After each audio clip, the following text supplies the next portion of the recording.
Hello, welcome back. മഞ്ജുഷയാണ്. നമുക്കിന്ന് മ്യൂറലിലെ നാമപത്മ അലങ്കാരം ഒന്ന് വരയ്ക്കുവാനായിട്ട് പഠിക്കാം. നാമപത്മ അലങ്കാരം നമ്മൾ പിക്ചർ വരയ്ക്കുമ്പം ഏറ്റവും ടോപ്പിലായിട്ട് വരയ്ക്കുന്ന ഒരു അലങ്കാര ഡിസൈനാണ്. അപ്പോൾ നമുക്ക് ചെറുതായിട്ടൊന്ന് മെഷർമെൻറ്റ്സ് എടുത്ത് തന്നെ അതിനൊന്ന് പഠിക്കാം. ഇവിടെ ഞാൻ 6.5 സെൻറ്റിമീറ്റർ 1 താലം എന്നുള്ള രീതിയിലാണ് മെഷർമെൻറ്റ്സ് എടുത്തിരിക്കുന്നത്. പേപ്പർ സ്കെയിൽ ഉണ്ടാക്കിയിട്ടുണ്ടായിരുന്നു. പേപ്പർ സ്കെയിൽ എങ്ങനെയാണ് ഉണ്ടാക്കേണ്ടതെന്ന് ഇതിന് മുന്നേ ഞാൻ പഠിപ്പിച്ചിട്ടുണ്ട്. എപ്പോഴും പിക്ചർ വരയ്ക്കുമ്പം ഏറ്റവും ടോപ്പിൽ ഫ്രെയിമിങ്ങിന് വേണ്ടിയിട്ടുള്ള ഒരു പോർഷൻ ഇടുക. ഞാനിവിടെ 1 ഇഞ്ച് ഇട്ടിട്ടുണ്ട്. ഇനി 6.5 സെൻറ്റിമീറ്റർ 1 താലം എന്നുള്ള രീതിയിൽ എടുത്തിരിക്കുന്ന പേപ്പർ സ്കെയിലിൽ നിന്ന് 8 അങ്കുല മാർക്ക് ചെയ്തിട്ട് ഒരു ഹൊറിസോണ്ടൽ ലൈൻ വരച്ചു. അതിനുശേഷം 5 അങ്കുല മാർക്ക് ചെയ്തിട്ട് വീണ്ടും ഒരു ഹൊറിസോണ്ടൽ ലൈൻ വരച്ചിട്ടുണ്ട്. പിക്ചറിൽ നല്ല ക്ലിയർ ആയിട്ട് കാണാം. 8 അങ്കുലം മാർക്ക് ചെയ്തിരിക്കുന്ന ആ പാരലൽ ലൈനില്ലേ, ആ പാരലൽ ലൈനിൻ്റെ അവിടെയാണ് നമ്മൾ നാമത്തിൻ്റെ ആ ഒരു ഡിസൈൻ വരയ്ക്കേണ്ടത്. അപ്പോൾ നാമത്തിൻ്റെ ഡിസൈൻ വരയ്ക്കുവാനായിട്ട് ചെയ്യേണ്ടത് എന്താണെന്ന് വെച്ചാൽ 6 അങ്കുലം മാർക്ക് ചെയ്യുക. 6 അങ്കുലം മാർക്ക് ചെയ്തതിന് ശേഷം 1 അങ്കുലം മാർക്ക് ചെയ്യുക. എന്നിട്ട് വീണ്ടും 6 അങ്കുലം മാർക്ക് ചെയ്യുക. അങ്ങനെ പോയിൻറ്റ്സ് ഇട്ടിട്ട് ആ ഒരു ഷേപ്പ് വരയ്ക്കുക, നാമത്തിൻ്റെ ഷേപ്പ് വരയ്ക്കുക. പിന്നീട് ചെയ്യേണ്ടത് നാമം വരയ്ക്കുവാനുള്ള 6 അങ്കുലയില്ല, അതിൻ്റെ കറക്റ്റ് സെൻറ്റർ കണ്ടിട്ട് ഒരു പോയിൻ്റ് ഇടുക. എന്നിട്ട് വീണ്ടും താഴത്തേക്ക് വെർട്ടിക്കൽ ലൈൻസ് വരയ്ക്കുക. ആ വെർട്ടിക്കൽ ലൈൻസിൻ്റെ അകത്താണ് പത്മത്തിനെ വരയ്ക്കേണ്ടത്, പത്മങ്ങൾ വരയ്ക്കേണ്ടത്. പേരിൽ നിന്ന് തന്നെ അറിയാം, നാമം എന്ന് പറയുന്നത് ഭഗവാന്റെ പൊട്ട്, പത്മം എന്ന് പറയുന്നത് ലോട്ടസ്. അപ്പോൾ നാമവും പത്മവും ചേർന്നിട്ടുള്ള അലങ്കാരമാണ് നമ്മളിവിടെ വരയ്ക്കുന്നത്. ഒരിക്കൽ കൂടി പറഞ്ഞുതരാം. ഞാനിവിടെ ആദ്യമേ തന്നെ ഒരു പാരലൽ ലൈൻ വരയ്ക്കുകയാണ്. ഈ പാരലൽ ലൈൻ ഇവിടെ ഞാൻ എടുത്തിരിക്കുന്നത് 8 അങ്കുലയാണ്, അതായത് 6.5 സെൻറ്റിമീറ്റർ 1 താലം എന്നുള്ള പേപ്പർ സ്കെയിലിലെ 8 അങ്കുല എടുത്തിട്ടാണ് പാരലൽ ലൈൻസ് വരച്ചിരിക്കുന്നത്. അതിനുശേഷം ഇപ്പോൾ വരയ്ക്കുന്ന ആ നാമത്തിൻ്റെ ഡിസൈനിന് വേണ്ടിയിട്ട് 6 അങ്കുല മാർക്ക് ചെയ്തു. അതിനുശേഷം ഒരു 1 അങ്കുല മാർക്ക് ചെയ്തു. വീണ്ടും 6 അങ്കുല മാർക്ക് ചെയ്തു. വീണ്ടും 1 അങ്കുല. അങ്ങനെ 6 അങ്കുല 1 അങ്കുല എന്ന രീതിയിൽ മാർക്ക് ചെയ്തിട്ടാണ് നാമത്തിനെ വരച്ചിരിക്കുന്നത്. ഇനി ആ നാമത്തിൻ്റെ കറക്റ്റ് സെൻറ്റർ കണ്ടുപിടിക്കുക. എന്നിട്ട് താഴത്തേക്ക് വെർട്ടിക്കൽ ലൈൻസ് വരയ്ക്കുക.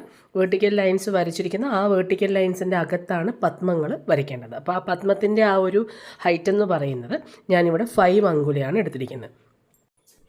ഏത് അളവിലെടുത്താലും ഇതേപോലെ തന്നെ ആയിരിക്കുക. പത്മം കുറച്ച് ചെറുതും നാമത്തിനേക്കാളും കുറച്ച് ചെറുതാക്കിയിട്ട് വരയ്ക്കുക. നാമം കുറച്ച് വലുതാക്കി തന്നെ വരച്ചു കൊടുക്കുക. അതിനനുസരിച്ച് മെഷർമെൻറ്റ് എടുക്കുക.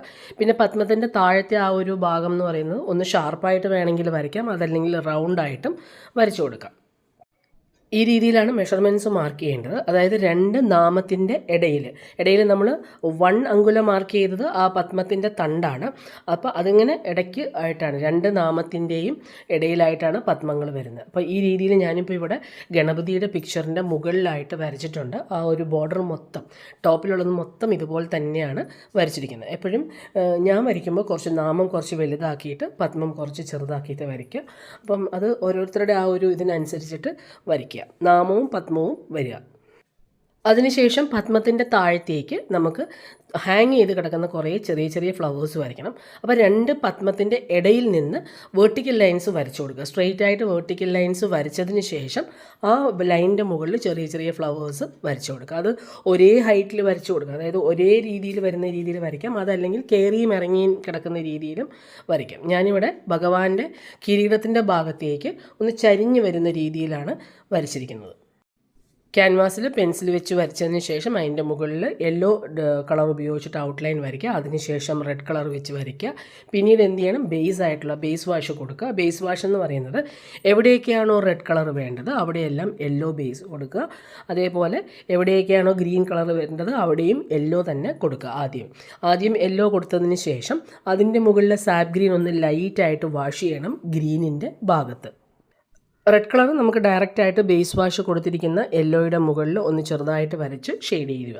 നാമത്തിൻ്റെ ഇവിടെ ഞാൻ റെഡും ഗ്രീനും മിക്സ് ചെയ്തിട്ടാണ് കൊടുത്തിരിക്കുന്നത്. അപ്പോൾ അതേപോലെ തന്നെ ഇവിടെ കൊടുക്കുക. ചെറുതായിട്ടുള്ള പാരലൽ ലൈൻസ് ആയതുകൊണ്ട് ആ ലൈനിൻ്റെ മുകളിലൂടെ ഒന്ന് വരച്ചിട്ട് ചെറുതായിട്ടൊന്ന് ഷെയ്ഡ് ചെയ്ത് കൊടുത്താൽ മതി. ഷെയ്ഡിങ് എല്ലാം നമ്മൾ നേരത്തെ പഠിച്ചിട്ടുള്ളതാണ്. ഇനി ചെയ്യേണ്ടത്, എപ്പോഴും ചെറിയ പാരലൽ ലൈൻസ് ആകുമ്പോൾ ബ്രഷിനകത്ത് ധാരാളം പെയിൻറ്റ് നിൽക്കാനുള്ള ചാൻസ് ഉണ്ട്. അപ്പോൾ ബ്രഷ് ഇടയ്ക്കിടയ്ക്ക് ഒന്ന് വാഷ് ചെയ്യുക. എന്നിട്ട് ഒന്ന് കോട്ടൺ ക്ലോത്തിൽ ഒന്ന് തുടച്ചതിന് ശേഷം വേണം ഷെയ്ഡിങ് സ്റ്റാർട്ട് ചെയ്യാനായിട്ട്. അല്ലെങ്കിൽ എന്താ വെച്ചാൽ നമ്മൾ ആ വരച്ച ഉടനെ തന്നെ ഷെയ്ഡ് ചെയ്യുകയാണെങ്കിൽ പെയിൻറ്റ് അധികമുള്ള ബ്രഷിലെ പെയിൻറ്റ് ഈ പാരലൽ ലൈനിൻ്റെ ഇടയിലൂടെ വന്നിട്ട് ഒറ്റ കളറായിട്ട് പോകാനുള്ള ചാൻസ് ഉണ്ട്. അപ്പം എന്ത് ചെയ്യണം, ബ്രഷ് ഒന്ന് വാഷ് ചെയ്യുക, ഒന്ന് തുടയ്ക്കുക. തുടച്ചതിന് ശേഷം ഇതിൻ്റെ ഇടയിലൂടെ ഒന്ന് വരച്ചു കൊടുത്താലും മതി. അപ്പോഴും അത് നല്ലൊരു ഷെയ്ഡിങ് ആയിട്ട് കിട്ടും. വളരെ ചെറിയ പാരലൽ ലൈൻസ് ആയതുകൊണ്ട് നമുക്ക് അങ്ങനെ ചെയ്താൽ മതി. ഇടയ്ക്കിടയ്ക്ക് എന്തായാലും ബ്രഷ് ഒന്ന് വാഷ് ചെയ്യണം. വാഷ് ചെയ്ത് തുടച്ചിട്ട് മാത്രമേ ചെയ്യാവുള്ളൂ. കളർ മിക്സിംഗ് എല്ലാം നമ്മൾ നേരത്തെ പഠിച്ചിട്ടുള്ളതാണ്. ഞാൻ പൊതുവേ എടുക്കാറ് റെഡും യെല്ലോയും അതിൻ്റെ കൂടെ വളരെ ചെറുതായിട്ടൊന്ന് സാബ് ഗ്രീനും കൂടെ മിക്സ് ചെയ്തിട്ടാണ് റെഡ് കളർ, അതായത് നമ്മളുടെ മ്യൂറലിലെ ആ കാവി റെഡ് ഉണ്ടാക്കിയെടുക്കാറ്. അപ്പം ഏത് രീതിയിലാണെങ്കിലും റെഡ് കളർ, അതായത് മ്യൂറലിലെ ഒരു റെഡ് എന്ന് പറയുന്ന ഒരു കാവി കളർ അല്ലേ, ആ രീതിയിലൊന്ന് മിക്സ് ചെയ്തിട്ട് അത് ഉപയോഗിച്ചിട്ട് ഷെയ്ഡ് ചെയ്യാം. ഇനി നമുക്ക് ലോട്ടസിൻ്റെ ഷെയ്ഡിങ് ചെയ്യാം. ലോട്ടസിൻ്റെ ഷെയ്ഡിങ്ങിന് വേണ്ടിയിട്ട് സ്കാർലറ്റിലേക്ക് ലൈറ്റായിട്ടൊന്ന് ബേസ് വാഷ് കൊടുത്തു. അതിനുശേഷം സ്കാർലറ്റിലേക്ക് മാത്രം ഉപയോഗിച്ചിട്ടാണ് ഞാൻ ചെയ്തിരിക്കുന്നത്. തണ്ടിനോട് ചേർന്ന ഭാഗത്തുനിന്ന് ചെറിയ ചെറിയ രേഖകൾ ഇട്ടിട്ട് താഴത്തേക്ക് വന്നു. താഴെ ഒന്ന് ലൈറ്റായിട്ടാണ് നമുക്ക് കിട്ടേണ്ടത്. ആ ഒരു തണ്ടിൻ്റെ ഭാഗത്തൊന്ന് ഡാർക്കായിട്ടും മിഡിലേക്ക് ലൈറ്റായിട്ട് ഏറ്റവും അറ്റത്ത് ഏറ്റവും ലൈറ്റായിട്ട് തന്നെ രേഖീയം രീതിയിൽ വരച്ച് ഷെയ്ഡ് ചെയ്യാം. ഇവിടെ ലോട്ടസിൻ്റെ ആ തണ്ടിനും പിന്നെ നാമത്തിൻ്റെ ഇടയിൽ നമ്മൾ ഗ്രീൻ കളർ കൊടുത്തിട്ടുണ്ട്. ഗ്രീനിൻ്റെ ഷെയ്ഡിങ്ങിന് വേണ്ടിയിട്ട് സാബ് ഗ്രീനിൻ്റെ കൂടെ വളരെ ചെറിയ അളവിൽ റെഡ് കളർ മിക്സ് ചെയ്യുക. അപ്പോൾ നമുക്ക് ഡാർക്കായിട്ടുള്ളൊരു ഗ്രീൻ കളർ കിട്ടും. ആ കളർ ഉപയോഗിച്ചിട്ട് മൂന്നാമത്, അതായത് നമ്മൾ ഗ്രീൻ ചെയ്യുന്ന ഭാഗത്ത് എങ്ങനെയാണ് ചെയ്യാന്ന് വെച്ചാൽ ആദ്യം യെല്ലോ കൊടുക്കും, പിന്നെ സാബ് ഗ്രീൻ ലൈറ്റായിട്ട് വാഷ് ചെയ്യും. അതിൻ്റെ മുകളിലാണ് ഈ ഗ്രീനും റെഡും ഉപയോഗിച്ചിട്ട് മിക്സ് ചെയ്ത കളർ ഉപയോഗിച്ചിട്ട് നമ്മൾ ഷെയ്ഡ് ചെയ്യുന്നത്. താമരയുടെ തണ്ട് വളരെ നേർത്തതായതുകൊണ്ട് പാരലൽ ലൈൻസിലൊന്ന് വരച്ചു കൊടുക്കുക. എന്നിട്ട് മിഡിലേക്ക് വളരെ ചെറുതായിട്ടൊന്ന് ഷെയ്ഡ് ചെയ്ത് കൊടുക്കുക. നാമത്തിൻ്റെയും പത്മത്തിൻ്റെയും എല്ലാം ഷെയ്ഡിങ് കഴിഞ്ഞതിന് ശേഷം താഴത്തേക്ക് നമ്മൾ ധാരാളം ഫ്ലവേഴ്സ് ഹാങ് ചെയ്യുന്ന രീതിയിൽ വരച്ചിട്ടുണ്ട്.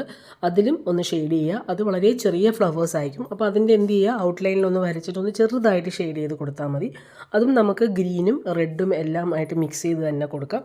ഞാനിവിടെ ഒരു ഫ്ലവർ പിന്നെ ചെറിയൊരു പേള് പോലെയാണ് കൊടുത്തിരിക്കുന്നത്. അപ്പോൾ അതിൽ നമുക്ക് ആ പേളിൻ്റെ അവിടെ ഗ്രീനോ അല്ലെങ്കിൽ ബ്ലൂവോ ഏത് കളേഴ്സ് വേണമെങ്കിലും കൊടുക്കാം കേട്ടോ. അല്ലെങ്കിൽ വൈറ്റ് മാത്രമായിട്ട് നിൽക്കാം. വൈറ്റ് മാത്രമാകുമ്പോൾ നമ്മൾ എന്താ ചെയ്യുക, ഔട്ട്ലൈനിൽ ഏതെങ്കിലും കളർ കൊണ്ട് ഒന്ന് വരച്ചിട്ട് ഒന്ന് ചെറുതായിട്ട് ഷെയ്ഡ് ചെയ്യുക. പിക്ചേഴ്സ് ഏത് വരച്ചാലും നമുക്ക് ഏറ്റവും ടോപ്പിൽ ഒരു അലങ്കാരത്തിന് വേണ്ടിയിട്ട് നമ്മൾ പൊതുവെ നാമപത്മ അലങ്കാരം വരയ്ക്കാറ്. അപ്പം ഏത് പിക്ചറിൽ വേണമെങ്കിലും നമുക്ക് വരയ്ക്കാം. മുകളിലൊന്ന് നല്ല വീതിക്ക് തന്നെ വരച്ചു കൊടുക്കുക. ആ ക്യാൻവാസിൻ്റെ ആ ഒരു വീതിക്ക് തന്നെ ഫുള്ള് കവർ ചെയ്യുന്ന രീതിയിൽ നാമപത്മ അലങ്കാരം വരച്ച് ഷെയ്ഡ് ചെയ്യുക. ഇവിടെ ആ ഒരു ചെറിയ സർക്കിളിൽ ഞാൻ ഗ്രീൻ കളർ തന്നെ കൊടുത്തിരിക്കുന്നത്. സെയിം മിക്സിങ് തന്നെയാണ് എടുത്തിരിക്കുന്നത്. ഗ്രീനും റെഡും എടുത്തിട്ടുള്ള കളർ വെച്ചിട്ടാണ് ഷെയ്ഡ് ചെയ്യുന്നത്. ചെറിയ സർക്കിൾസ് ആയതുകൊണ്ട് ഒന്ന് ചെറുതായിട്ട് വരയ്ക്കുന്നത് മാത്രമേ ഉള്ളൂ. വരച്ചിട്ട് ഒന്ന് ചെറുതായിട്ട് ഷെയ്ഡ് ചെയ്ത് കൊടുക്കുക.